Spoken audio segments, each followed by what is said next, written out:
오늘 함께 나눌 하나님의 말씀의 제목은 하나님의 두 가지 일하심입니다. 시편 66편을 같이 읽을 텐데 먼저 전제가 그래요. 찬양하라는 겁니다. 지금 시은이 이 시를 읽는 모든 사람들에게 권면하고 또 강권하듯이 말하는 것은 찬양을 시작하라예요. 1절, 2절 찬양을 하라는데 어떻게 찬양하라냐면 즐거운 소리로 하라는 겁니다. 그저 찬양하는 것이 아니라 즐거운 소리이어야 한다는 거예요. 먼저 1절, 2절 같이 읽죠. 시작. 온 땅이여 하나님께 즐거운 소리를 낼지어다. 그의 이름에 영광을 찬양하고 영화롭게 찬송할지어다. 먼저 찬양하라 그러는데 온 땅이잖아요. 온 땅 그랬으니까 그 흙으로 된 대지를 말하는 것은 아닐 테고 그 대지 위에 살아가는 모든 사람들에게 시인이 말하는 겁니다. 즐거운 소리를 내래요. 근데 이 즐거운 소리라는 단어가 이 말이 무슨 뜻이냐 면 언제 내는 소리냐 하면 전쟁이 시작된 겁니다. 양쪽 진영이 진영을 펼쳐서 이렇게 늘어서 있다가 진군 나팔 소리가 울려난 거죠. 전진, 그러고 전쟁이 막 시작이 된 거예요. 근데 갈 때 쫓아갈 텐데, 달려갈 텐데 그냥 달려가지 않잖아요. 온 힘을 다해서 함성을 지르면서 달려가죠. 와 하면서 쫓아가는 겁니다. 그게 즐거운 소리예요. 그러니까 그냥 큰 소리를 좀 내다 하는 것과는 의미가 많이 다르죠.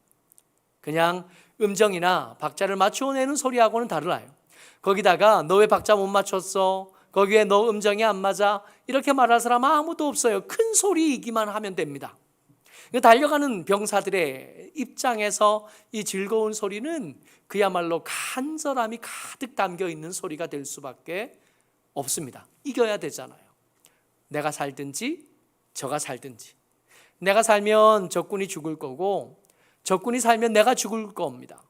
여기서 지르는 함성은 그야말로 누가 하지 말라 그런다고 멈출 수 있는 것도 아니고 누가 구박을 한다 그래서 목소리가 주눅들 수 있는 것도 아니에요. 그야말로 생명을 걸고 소리를 지르는 겁니다. 그 두려움, 적군의 칼을, 적군의 창을 향해서 달려가면서 당연하다는 듯이 마음속에 비집고 들어오는 그 두려움을 이겨내기 위해서 외쳐내는 소리가 즐거운 소리.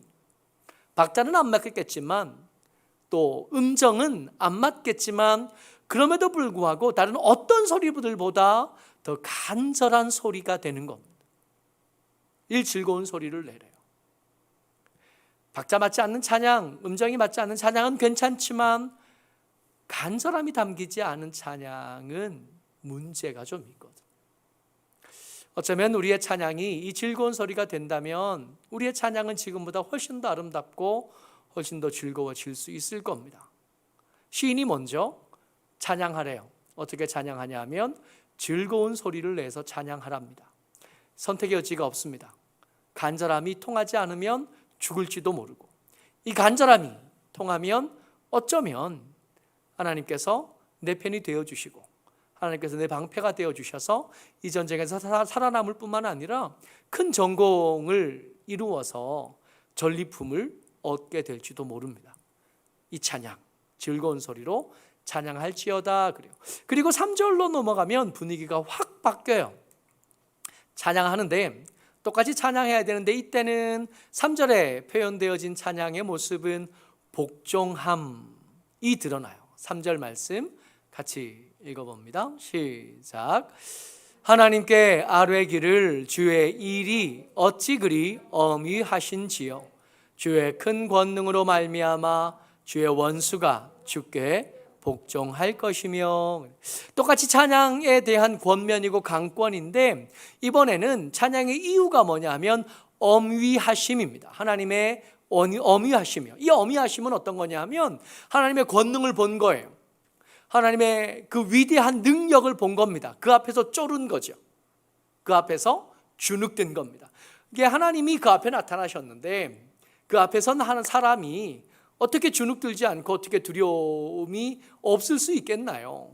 욥이 그 당시에 가장 의롭고 가장 하나님 앞에 합당하던 사람이 욥이 하나님 앞에 이렇게 섰을 때 그를 이 상황을 욥은 어떻게 말하냐 하면 내가 이제까지 귀로 듣기만 하다가 이제는 주의 모습을 내 눈으로 봅니다. 마땅히 죽어야 할 나인 줄을 이제 알겠습니다. 그렇게 고백하거든. 그동안 내가 옳다 그런 줄 알았는데 내가 나름대로 옳고 바르고 제대로 산다 생각하면서 살았는데 하나님의 권능 앞에 서서 보니까 그 앞에 서 보니까 그럼에도 불구하고 옳게 살아보려고 하나님의 말씀대로 살아보려고 몸부림쳤음에도 불구하고 나의 부족함은 그 엄위하신 하나님 앞에 감히 내 이름을 드러낼 만한 게 못 된다는 걸 알게 되는. 근데 하나님의 사람 욥도 하나님에게 대해서 훈련되어지고 하나님에 대해서 고백할 수 있는 하나님의 사람 욥도 그 임재 앞에서는 주눅들 수밖에 없었는데 지금 이 시편 66편 3절에는 누가 등장하냐면 주의 원수가 등장한 거예요. 그러니까 주의 어미하심을 누가 본 거냐 하면 주의 큰 권능을 누가 본 거냐 하면 주의 원수가 본 겁니다. 주의 원수 앞에 섰을 때 하나님의 적대감이 이 원수에게 쏟아졌을 거 아니에요. 말 한마디도 제대로 안 될 뿐, 숨도 안 쉬어지는, 이 숨도 안 쉬어지는 그 상태를 표현한 게 엄유하심. 그러니까 1절에는 정말로 극단적인 자발적인 찬양이었다면 이 즐거운 소리가 3절에서는 엄유하심으로 말미암아 주의 원수가 굴복해서 부르는 노래, 이거는 선택의 여지가 없습니다. 강제로 부르게 되는 노래. 그러니까 찬양이 두 가지가 설명이 된 거예요. 두 가지가 설명이 된 건데 1절에서는 극단적인 자발적인 찬양, 3절에서는 주의 어미하신 모습을 보고 굴복한 뒤에 부르지 않을 수 없게 되어진 찬양, 이거든 저거든 반드시 찬양해야 된다. 시편 66편의 주제가 그거예요. 하나님을 인정하지 않다가 하나님의 능력을 보고 억지로 하는 찬양이든지, 하나님을 향한 간절함으로 적진을 향해 달려가면서 부르는 그 간절한 찬양이든지 어떤 거든지 괜찮지만 찬양하지 않는 건 불가능해 라고 말하고 있는 겁니다. 8절 말씀 같이 읽어요. 시작. 만민들아 우리 하나님을 송축하며 그의 찬양 소리를 들리게 할지어다. 우리의 찬양이요, 때때로는 하고 싶어하는 찬양일 수 있지만 여러분 찬양도 때로는 지겨워요. 그러지 않아요?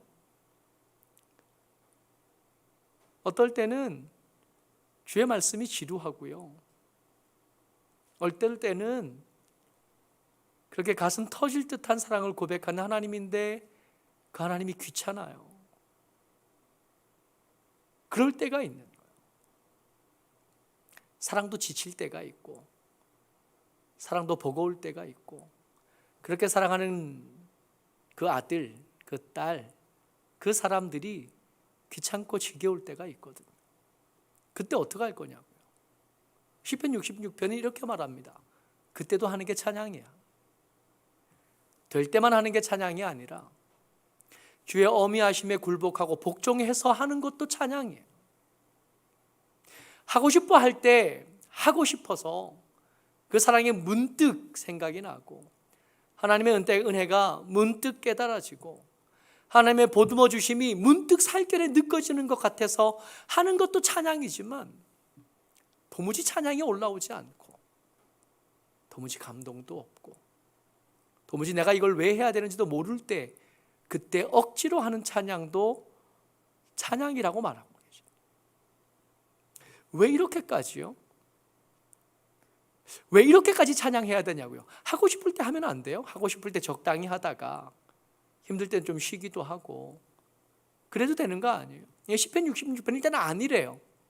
시편 66편에서는 일단 그런 거 아니야. 찬양은 그런 게 아니라 하고 싶을 때도 하는 거고 하기 싫을 때도 하는 거고 간절할 때도 하는 거고 억지로도 하는 거고 굴복해서도 하는 거고 복종해서도 하는 게 찬양이야 라고 말하니 왜 이렇게까지 말하냐고요. 너무 과한 것 같다. 그래서 시편 66편에서는 마땅히 찬양해야 돼. 그게 억지로일 때라도 찬양해야 돼 라고 말하면서 하나님의 두 가지 일하심에 대해서 우리에게 설명해요. 이게 우리가 그렇게 힘들 때도 마땅히 찬양해야 될 이유가 됩니다. 그 첫 번째가 뭐냐 하면 하나님이 우리의 지난 날들을 실족하지 않게 붙잡아 주셨대요. 그래서 간절할 때도 찬양해야 되는 거고 혹 억지로일 때라도 찬양할 수밖에 없다는 겁니다. 시편 66편 9절 말씀이요. 같이 읽습니다. 시작. 그는 우리 영혼을 살려두시고 우리의 실족함을 허락하지 아니하시는 주시로다. 아멘. 하나님 어떤 분이시라고요? 하나님 어떤 분이시나 그러냐면 그는 우리 영혼을 살려두신 분이시래요. 그러고 보니까 여러분, 이쯤 우리 주변을 돌아보니까 나보다 더 뛰어났던 사람들이 먼저 간 사람들이 꽤 있는 거예요. 나보다 더 훌륭하고 나보다 더 쓸모있고 나보다 더 영향력 있고 나보다 더 소중한 어떤 사람이 먼저 간 사람들이 있는 거예요. 내가 아니라 그 사람이 살아났으면 이 나라가 이것보다 지금보다 훨씬 더 좋았을 것 같아요. 내가 아니라 그 사람이 살아남았으면 우리 집안이 우리보다 지금보다 훨씬 더 풍요로웠겠고 훨씬 더 화목했겠고 훨씬 더 좋았을 것 같은 그 사람. 그 아까운 사람들이 먼저 갔잖아요. 우리가 운이 좋았을까요? 우리가 능력이 있었을까요? 우리가 더 소중한 사람이어서 살아남았을까요? 시인은 그렇게 않다고 말해요. 시인은 뭐라고 말하냐면 우리가 살아남은 것은 하나님께서 우리를 살려두셨기 때문이다라고 말해요. 우리가 선택해서 산 것이 아니라 사실은 죽고 싶을 때가 많았거든요. 사실은 그만 살고 싶을 때가 있었거든요.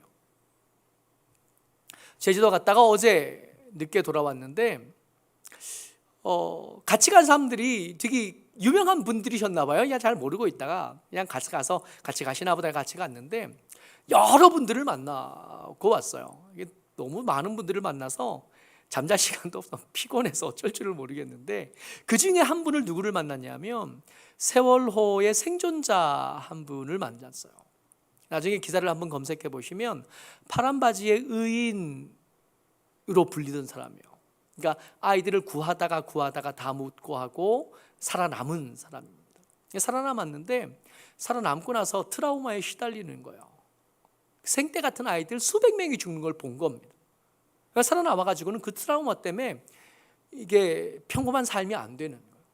그래서 수시로 죽으려고 하는. 그 아내가 되시는 분은 권사님이시고 그 남편도 교회에 나가시던 분인데 이분이 이게 트라우마 때문에 정상적인 삶이 안 되니까 눈길만 떠나면 죽어버리려고 하는 거예요. 손목을 긋고 잠깐 만나서 악수를 하는데 여기가 상토추성이에요. 못 살겠다고 느끼는. 몇 번 정신병원에 왔다 갔다 하면서 겨우 이제 시간이 그래도 꽤 지났잖아요. 제주도에 있는 그 숲에 사려니 숲이라는 데가 있더라고요. 거기에 안내원 하시면서 거기서 사시더라고요. 그걸 잠깐 만나서 이야기를 하는데 서러움이 그 아픔이 이렇게 느껴지는 거예요. 왜 살았을까요? 아니 그 귀하고 생떼 같은 아이들이 죽었는데 우리는 왜 살아남아 있죠? 이 시편 기자가 뭐라고 말하냐면 우리가 왜 살았냐면 하나님이 살려주셔서 산 거래요. 살고 싶어서 산 것도 아니고 더 능력 있어서 산 것도 아니고 하나님이 우리를 살려주셨대요. 우리를 살려두시고 우리가 넘어지지 않도록 넘어지는 것을 허락하지 않으셔서 우리가 살아있는 거랍니다. 미인방명이라 그러는데 시간이 지나면 지날수록 그게 정말인가 보다 하는 생각을 들잖아요. 더 똑똑하고 훌륭하고 잘난 사람들이 많았는데 그 사람들 하나 가는 것을 우리가 지켜보고 있다가 여기까지 지금까지 살아남은 거예요. 찬양할 때가 지겨울 때도 찬양해야 되는 이유가 뭐냐고요? 하나님이 우리를 살려두셨다. 우리가 넘어지는 것을 허락하지 않고 지금까지 우리를 지켜내셨기 때문에 지겨울 때가 있지만 그 사랑이 부담스럽고 거절하고 싶을 때가 있지만 그럼에도 불구하고 찬양하는 것이 마땅하다. 시인이 이렇게 말해요. 또 한 가지 주의 일하심이 있습니다. 근데 이것은 좀 당황스러워요. 주의 일하심인데 이 주의 일하심이 우리를 사랑하신 주님이라면 이렇게는 일을 안 하셨으면 좋겠는데 싶은 주의 일하심이 나타나요. 시험하심과 단련하심입니다. 10절 말씀 같이 읽어요. 시작. 하나님이여 주께서 우리를 시험하시되 우리를 단련하시기를 은을 단련함같이 하셨으며. 근데 이 말씀을 우리가 읽어서 아멘은 하지만 주의 시험하심이잖아요. 주의 단련하심이잖아요. 그게 마치 은을 단련함 같대요. 여러분, 은을 단련할 때 이거 당연히 마땅히 떠오르는 장면이 도가니에서 불에 녹아 물이 되어지는 그 금속이잖아요. 그 은과 금을 녹여서 찌꺼기들을 위로 띄우고 찌꺼기를 걸러내는 과정을 거치는 게 은을 단련함 같이 우리를 단련하신다는 거 아니에요. 그러니까 적당히 힘들 거라는 기대는 애초에 통하지도 않는 거예요. 어느 정도 힘들냐 하면 내가 그동안 가지고 있던 고정관념들, 내가 가지고 있던 선입견들, 내가 가지고 있던 어떤 생각들, 내가 가지고 있던 어떤 습관들, 혹 그게 하나님의 뜻에 맞지 않고 하나님의 계획하심에 어그러진다면 하나님께서는 기꺼이 우리를 도가니정에 던져놓으시고 거기에 불을 켜시는데 어느 정도까지 다 녹아서 물이 될 때까지 녹이시겠대요. 그때를 우리는 어떻게 느낄 거냐면 죽을 것처럼 느껴질 거예요. 우리를 시험하심인 줄을 이성적으로는 들어서 미리 이 말씀을 읽어봐서 알겠어서 이게 우리를 시험하시는 거야 그러는데 눈 뜨고 보면 이건 시험 정도가 아니라 죽는 거예요.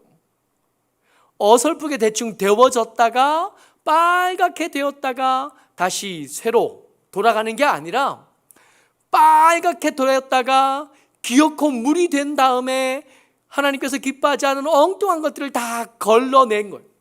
어떤 것들은 우리가 소중하게 여기던 것들일 거고요. 어떤 것들은 우리가 놓지 못해서 부여잡고 있던 것들일 거고요. 그거 계속 부여잡고 있다가 기어코 살점들이 뜯겨져 나갔을 거거든요. 그런 단련하심인 거예요. 11절에는 심지어 같이요. 시작. 우리를 끌어 그 물에 걸리게 하시며 어려운 짐을 우리 허리에 메어 두셨으며. 여러분, 이 말씀 들으니까 우리가 왜 힘든지 알겠잖아요. 우리 왜 힘들어요? 사단이 우리를 놀려서가 아니에요. 우리가 능력이 없어서도 아니에요.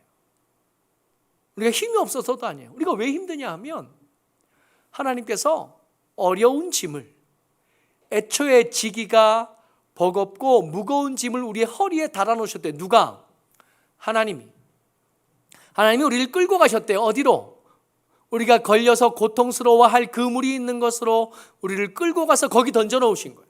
거기서 막 허우적거리게 이쪽을 계속 당겼더니 팔목이 자꾸 조여드는 그곳으로.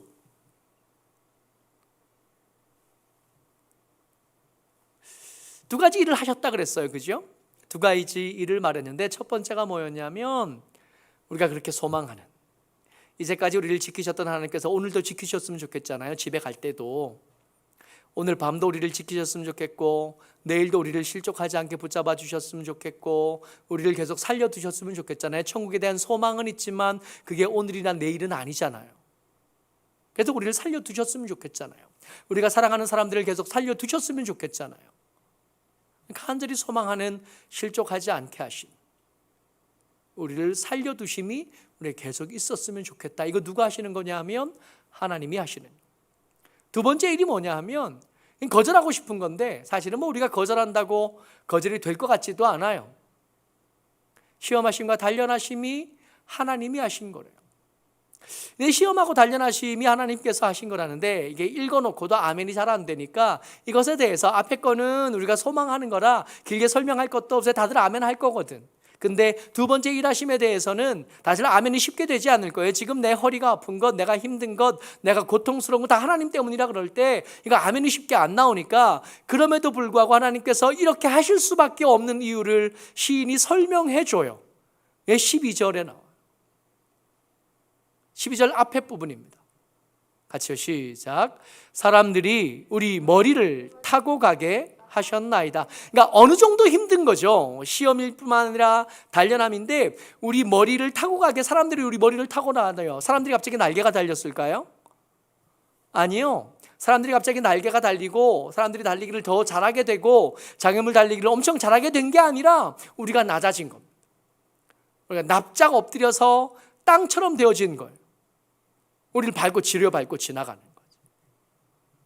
이렇게 하신 이유, 우리를 시험하고 우리를 단련하게 하셔서 사람들이 우리 머리를 타고 달릴 만큼 그렇게 고통스럽게 하신 이유가 뭐냐 하면, 같이요, 시작. 우리가 불과 물을 통과하였더니 주께서 우리를 끌어내사 풍부한 곳에 들이셨나이다. 불과 물을 말씀하시는 거예요. 이게 회막에 이렇게 들어가면 광야 생활할 때 하나님을 만나던 곳, 주의 임재를 경험하고 주의 용서를 경험하던 회막에 이렇게 들어가면 동쪽을 등에, 해 뜨는 쪽을 등 뒤에 두고 서쪽을 향해서 이렇게 하나님의 임재 앞으로 나가거든요.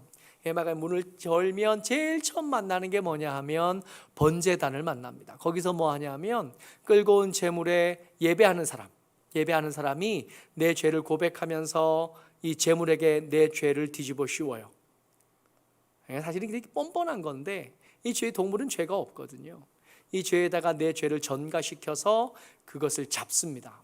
잡고 여호와께서 받으셔야 될 부분들을 그 번제단에서 태워요. 불로 태워요.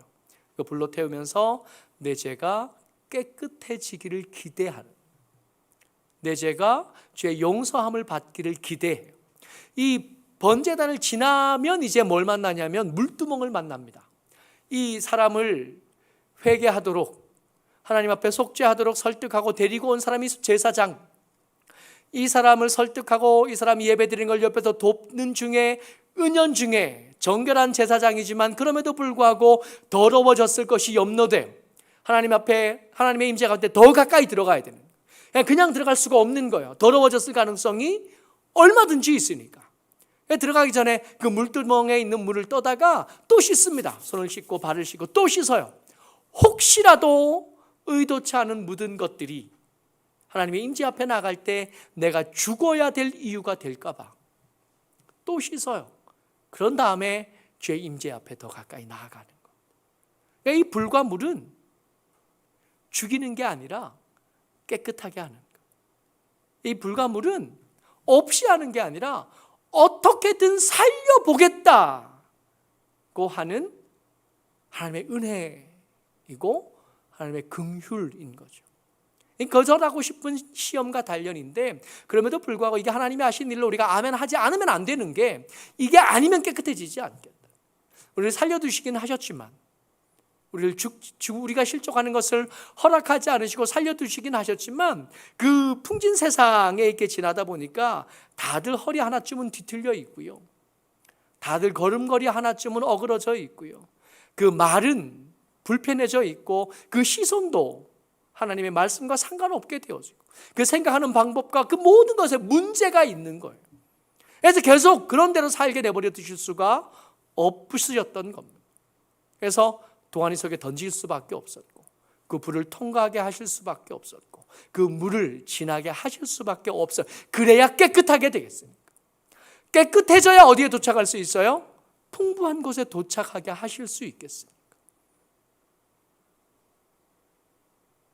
계속해서 억지로 찬양하는 그 상황에 계속 내버려 두실 수 없으니까. 그래서 하나님께서 우리를 물과 불을 통과하면서 깨끗하게 하신 다음에 풍부한 곳으로 인도해 가시는 겁니다. 그러니까 하나님은, 우리가 하나님을 찬양해야 될, 마땅히 찬양해야 될 이유가 실족하지 않게 하신 하나님을 생각한다면 즐거운 찬양으로 하나님께 찬양하는 거고요, 이 시험과 단련하심 중에 있다면 복종함으로 찬양하는 겁니다. 그리고 기대하는 거죠. 하나님께서 우리를 깨끗하게 하실 거예요. 우리를 깨끗하게 하셔서 하나님의 풍부한 곳에 우리를 이끌어 가실 거예요. 여기서 이 풀무 속에서 죽게 하지 않으시고, 이 물에 빠져서 숨이 끊어지게 하지 않으시고 기어코 거기를 깨끗하게 한 다음에 우리를 끌어내셔서 풍부한 곳에 닿게 하실 거예요. 우리의 과거를 하나님께서 책임져 오셨고, 지금을 우리 하나님께서 붙잡고 계시고 미래를 준비해 두고 계셔요. 그러니까 때때로 지루해질 때, 때때로 지겨워질 때, 그때도 찬양하지 않을 핑계는 마땅하지 않아요. 찬양할 수밖에 없어요. 그러니까 여러분, 힘들 때도 믿음을 지켜내신, 억울하고 지겹고 귀찮을 때도 믿음을 지켜내는, 여러분, 우리는 한결같은 사람들이 아니거든요. 여호와 하나님은 신실하신 분이시라 처음과 끝이 한결같으시지만 우린 그렇지 않거든요. 우린 때때로 오늘 괜찮다가도 집에 가서 안 괜찮을 수 있는 사람이잖아요. 오늘 기도한 시간에 괜찮다가도 내일 아침에 되면 또 무슨 생각, 어떤 컨디션이 될지 우리는 모르는 사람들. 그러니까 선택적으로 찬양하다 보면 우리의 찬양은 듬성듬성일 수밖에 없을 테고, 나중에 지나서 보면 보기 싫은 그림일 수밖에 없을 거거든요. 하고 싶을 때도 하고, 믿음을 지키는 일이 너무 버겁고 힘들 때도 힘써서 애써서 믿음을 지키고 찬양하고 여전히 하나님의 사람으로 살아내는 저와 여러분 되시기를 주의 이름으로 축복합니다. 아멘.